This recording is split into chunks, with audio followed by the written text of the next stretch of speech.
the most iconic cars of our time. It's used for soccer moms to take their kids to school and take them to soccer. It's used to, go off-roading, and it's one of the last wagons left, essentially, right? Made by a car company dedicated to making, it's the modern-day Toyota.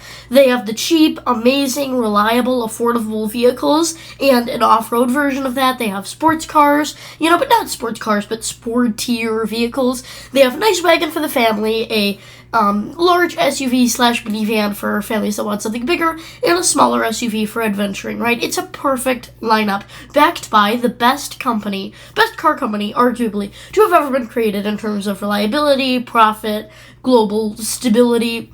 And yeah, so us Americans love wagons. Wagons are fantastic. They give you the comfortability of a car with the added advantage of having all your kids in the back, right? Australians also love this too. That's why they have the Ute. The Ute is essentially just an average, everyday car with a thing on it, with a bed on it, because unlike Americans, Australians actually do things with their trucks instead of making them look stupid and pretending like they know how to drive it when they really don't, and then they destroy it, and then it ends up in a junkyard. Yeah. Differences between the two cultures, but here in the United States, we do less of raw carrying, important stuff.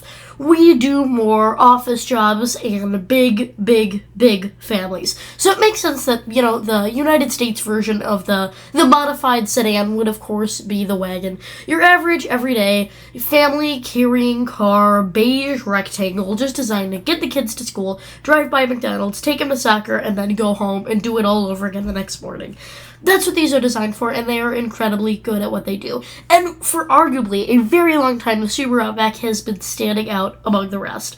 Not only has it been standard with all-wheel drive for a very long time, making families with, distant commutes and rough terrain feel easier, when winter comes around, it's also been one of the most affordable wagons out there, while having amazing reliability most of the time, right?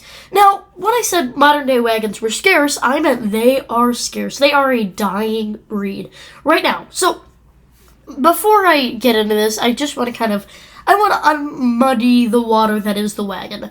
A wagon is a car transformed into it's just a regular, average, everyday sedan with a butt added onto it to carry more stuff, usually. Right now, we don't really have the third-row wagons, just stuff.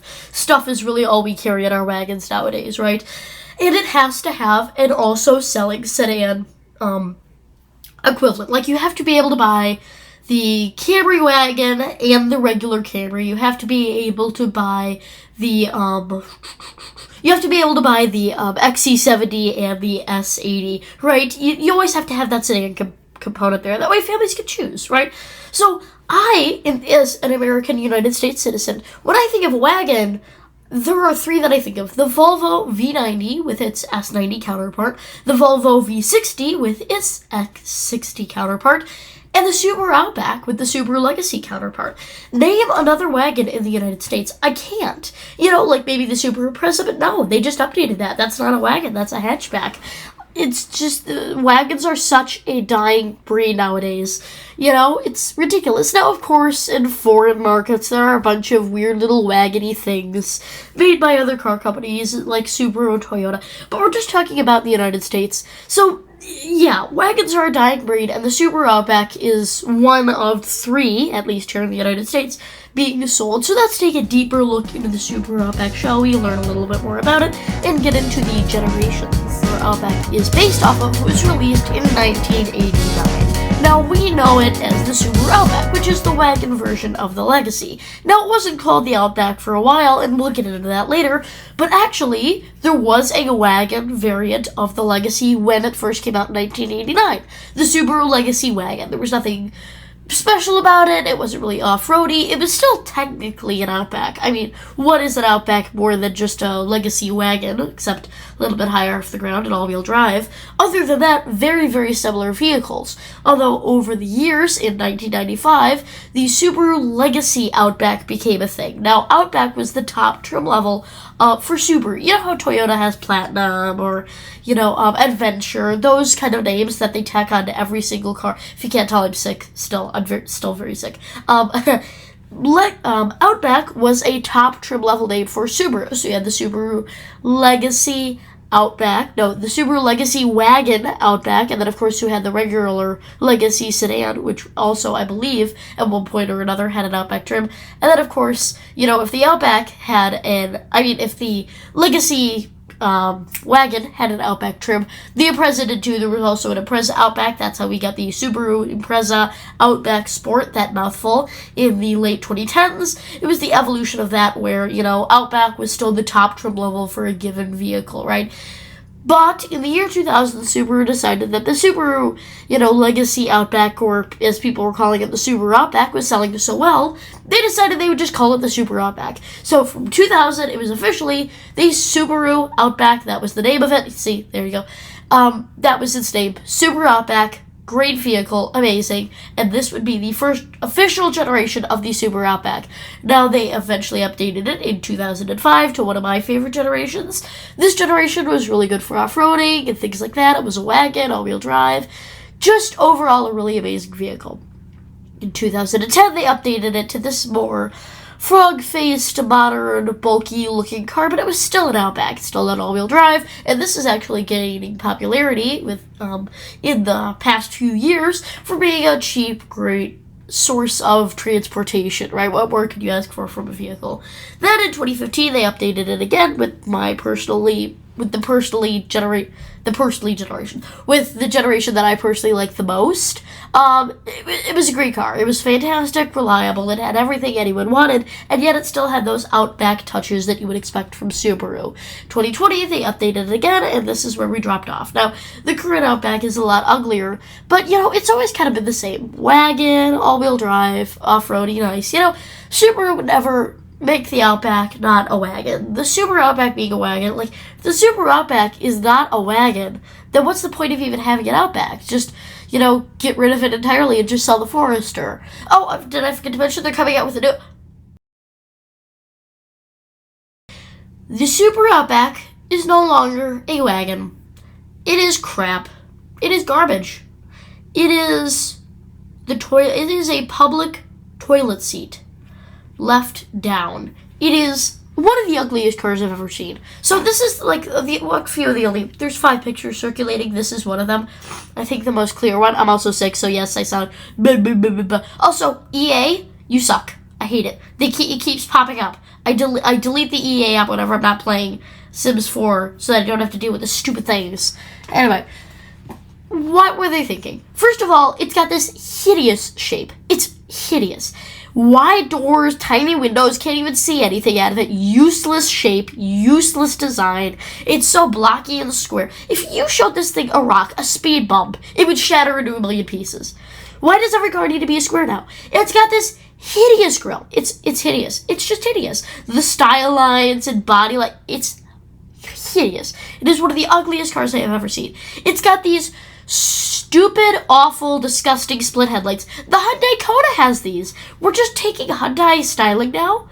Just awful. You have the real headlight down here, like a projector, and then you just have your crappy little LED, pulse lights whenever you hit the remote, whatever. Stupid. And then you've got these stupid little teensy little fog lights. Teeny little things. I think since there's an amber bulb in there, I'm guessing those are the turn signals. Which if they are, I'm going to be even angrier, because that makes less than no sense. It's got these hideous 6-spoke hollow wheel. It looks like something Kia would do, and that is probably the worst thing you could ever say about a car that's not a Kia or Hyundai. It's just so hideous. It's so ugly. It is so ugly. And you want to know what the worst part about it is? This is what they say it's going to look like. First of all, why are these indented in? Why would you indent them in? It's ugly. It's fugly. Why is that? Why are these not even? Why is there a bump up there? It's just styling for the sake of styling. There's no benefit to any of this. You've got these stupid, small, little headlights on the car. You've got these ugly little fog lights down here. And then this. Super. The Crosstrek and new Forester has these. What are they for? Because there's not a light there. And even on the top trim levels, there's still not a light there. Is it just an excuse to put, colored plastic on there? I think that's all it is. Just, oh, in the wilderness, we can put some orange there and then say, ooh, look at the car. Because they serve no functional purpose. In fact, they make the car look uglier. They serve no purpose. They're shiny, which means they're going to get scratched up, and the textured plastic doesn't match with anything else of the entire car. One of the dumbest ideas Subaru has ever had, and it's not a wagon. It's another one of these pieces of crap. Japanese car companies stink. Nowadays, they just stink. You buy them, they fall apart, they're awful, they refuse to renew your warranty. They're almost as bad as General Motors. Nothing can be as bad as Chrysler, Hyundai, or Kia. They're still the best. But they, compared to the 90s and, like, when I grew up, like, early 2010s, they were flying high then. Now they suck. Like these. The Grand Highlander and Lexus TX and a Mazda CX-90. These were 3 vehicles in the same class designed to do the same thing. Right? Be like family, carrier, mid-sized SUV things.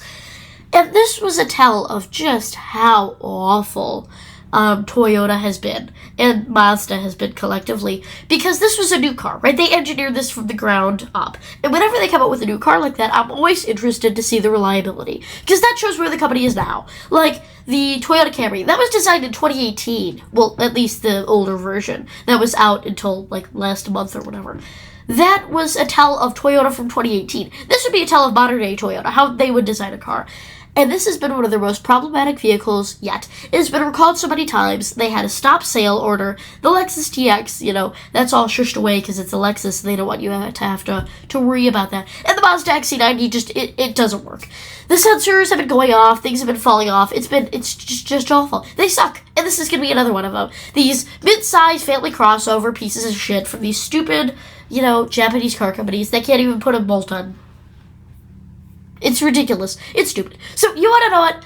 Band with me. And again, it's the same styling as this. It's the same as everything else. The Subaru Outback was unique because it gave unique styling. It gave a unique take on the wagon. It gave a unique take on everything. And now it's just your average, everyday, bland piece of crap. Blech. I would say I would rather drive a Tribeca. And not that Tribeca. I would drive the B9 Tribeca. One of the ugliest cars Subaru has ever made. Not as ugly as the new Outback, but still, it's pretty bad. And I could drive that for like 10 years. This new thing, it couldn't even make it out the driveway. It's just awful. It's unreliable. And it's hideous. It's hideous. It looks the same as everything else nowadays. There's no point to even having one. And also, Volvo, you may not notice this, they've been phasing out the V60 in the UK. They've gotten rid of the V90 in the United States and just left us with the V90 cross country, which they also say are going to be phasing out. So the wagon is going to die. Within the next 2 years, the wagon will be dead, thanks to Subaru being incompetent and designing the new Outback like this.